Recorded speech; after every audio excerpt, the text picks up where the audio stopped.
Magluto tayo ng inutukan na alimango.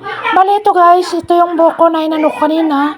Ayan, nandyan na lahat. Hinalo ko na yung paminta powder, bawang, tapos sibuyas. Toyo lang nilagay ko guys, hindi na ako naglalagay ng ibang seasoning. Tapos yung aligi, ilagay natin dito. Wait lang ha. Kaya tanggalin natin yung aligi, tapos ihalo dito. Ito yung ano niya, tanggalin natin. Para lumasa dito.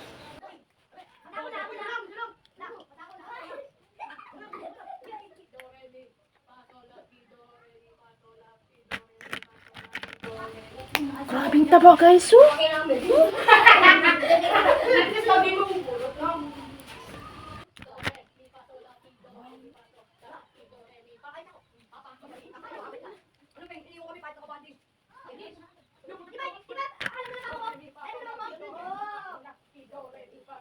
Ang taba.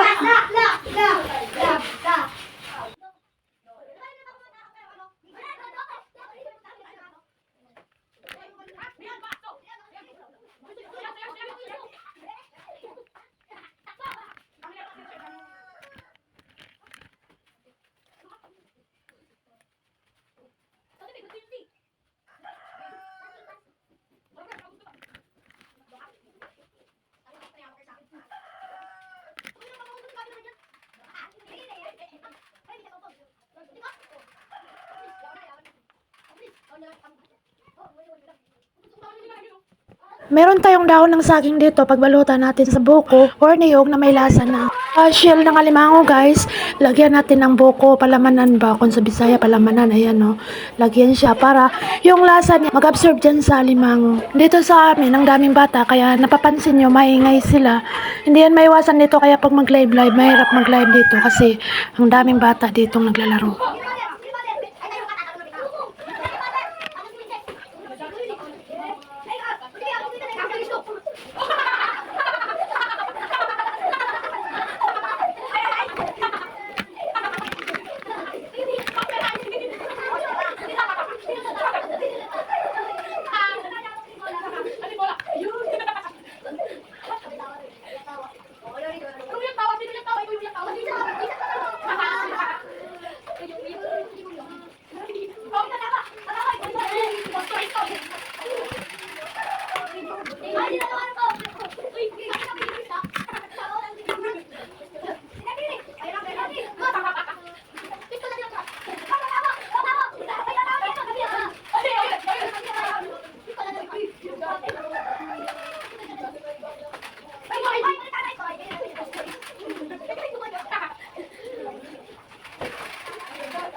Yung buko natin or niyog, ibalot natin sa dahon ng saging, murabag nilidkit pa, murag suman.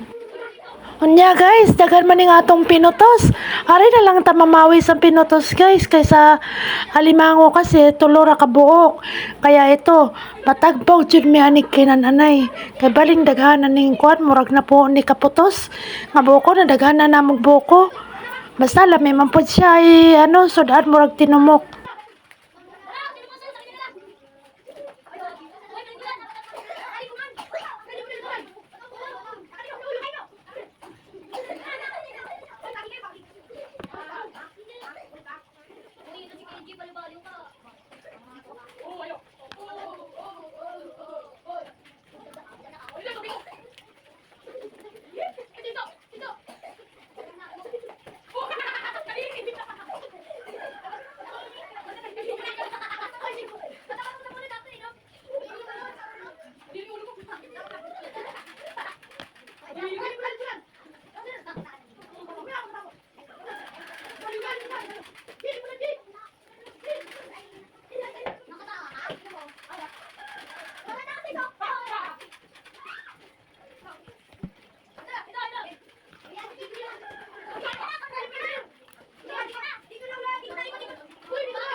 Ayan, ito na guys. Ayan, salang natin. Salang natin siya dyan. Ngayon guys, sabawan natin yan. Para maluto yung... Ayan. Mamaya natin ang sabaw. Ayan, okay na siguro yun.